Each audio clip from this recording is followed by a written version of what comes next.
గురువుగారు, ఈరోజు అమ్మవారు బాలా త్రిపుర సుందరి దేవిగా సాత్విక రూపంలో మనకు దర్శనమిస్తుంది. ఈ రూపం యొక్క ప్రత్యేకత ఏమిటి?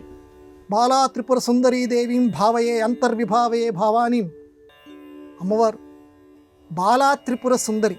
త్రిపుర సుందరి అంటే సరిపోతుంది, కానీ దాదాపుగా అన్ని దేవాలయాల్లోనూ బాలా త్రిపుర సుందరి రూపంతో ఈరోజు ఆరాధిస్తారు అమ్మవారిని. మొదటి రోజు బాలా ఏమిటి, త్రిపుర సుందరి ఏమిటి? మొట్టమొదట బాల అంటే బాలిక. మన మామూలు భాషలో చెప్పాలంటే చిన్నపిల్ల.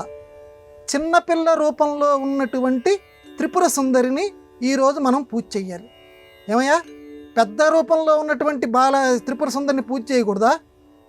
బాలా త్రిపుర సుందరి ఏమిటయా? చిన్నపిల్ల రూపంలో ఉన్నటువంటి అమ్మని ఎందుకు పూజ చేయాలి? ఏమిటి చిన్నపిల్లలకి ఉన్నటువంటి గొప్పతనం? ఆ చిన్నపిల్లల రూపంలోనే అమ్మ ఎందుకు పూజలు అందుకోవటానికి ఇష్టపడుతుంది? అందరూ తరతరాలుగా ఎందుకు బాలా త్రిపుర సుందరిని పూజ చేస్తున్నారు? ఎందుకంటే బాలత్వం, పసితనం స్వచ్ఛమైనటువంటిది, ఎటువంటి కల్మషాలు అంటనటువంటిది. మన మానవ లోకంలో కూడా పసితనం. వాడు పాపం ఏది చూసినా నమ్మేసేస్తాడు, ఏది పెట్టినా తినాలనుకుంటాడు. కల్లా కపటం తెలియని వాడు అని చెప్పి మనం అంటుంటాం చూడండి. అటువంటి వాడు పసివాడు, స్వచ్ఛమైనటువంటి వాడు.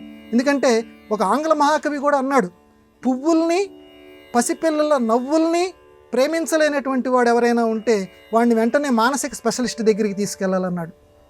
పువ్వుల్ని చూడటంతో ఆనందం కలగాలి, పసిపిల్లల నవ్వుల్ని చూడటంతో ఆనందం కలగాలి. అబ్బాయి నాకు రావట్లేదండి, నాకు ఆనందం కలగట్లేదండి అంటే నీకు ఏదో ఆంగ్ల పరిభాషలో చెప్పాలంటే మెంటల్ డిజార్డర్, మానసికంగా ఏదో అస్వస్థత నీకు ఉంది. కాబట్టి దానిని నివృత్తి చేసుకోవడం కోసం అటువంటి రోగాల్ని శమింపచేసేటువంటి వైద్యుడి దగ్గరికి వెళ్ళవలసిందే. కాబట్టి బాలారూపం అనేది పసితనం, కల్మషాలు లేనటువంటి రూపం. అందుకే అమ్మ బాలారూపంలో ఈరోజు పూజలు అందుకుంటుంది. నన్ను పూజ చేయండి బాలారూపంలో.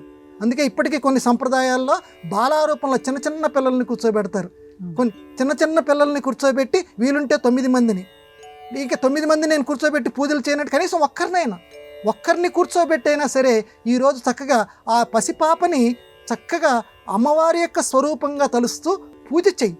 అమ్మవారే నీ ఇంట్లో వచ్చి కూర్చుందని పూజ చెయ్యి. ఆ బాలా త్రిపుర సుందరి, త్రిపురాలు. ఈ జీవుడు ఎప్పుడూ కూడా త్రిపురాల్లో ఉంటాడు. త్రిపురాలు అంటే మొత్తం పైన లోకం, కింద లోకం, మధ్య మానవ లోకం. ఈ త్రిపురాలకి సంబంధించినటువంటి వాళ్ళం. ఈ త్రిపురాల్లోనూ అమ్మ సుందరి అంటే చైతన్యం. సౌందర్యం అనే పదానికి ఇక్కడ అర్థం ఏంటంటే ధగధగలాడేటువంటి అందం అని కాదు, ఇక్కడ అర్థం చైతన్యం. అమ్మ ఈ 3 లోకాల్లో ఉన్నటువంటి సమస్తమైనటువంటి జీవులందరికీ కూడా చైతన్యాన్ని ప్రసాదిస్తుంది. చైతన్యమే నిజమైనటువంటి సౌందర్యం. కాబట్టి అలాంటి చైతన్యవంతురాలు, చైతన్యాన్ని మనకు కలిగించేటువంటి ఆ తల్లిని బాలా త్రిపుర సుందరిం భావయే. చక్కగా బాలా త్రిపుర సుందరి అవతారంలో ఉన్న అమ్మని కొలుద్దాము. చక్కగా ఆవిడ యొక్క అనుగ్రహాన్ని మనందరం పొందుదాం.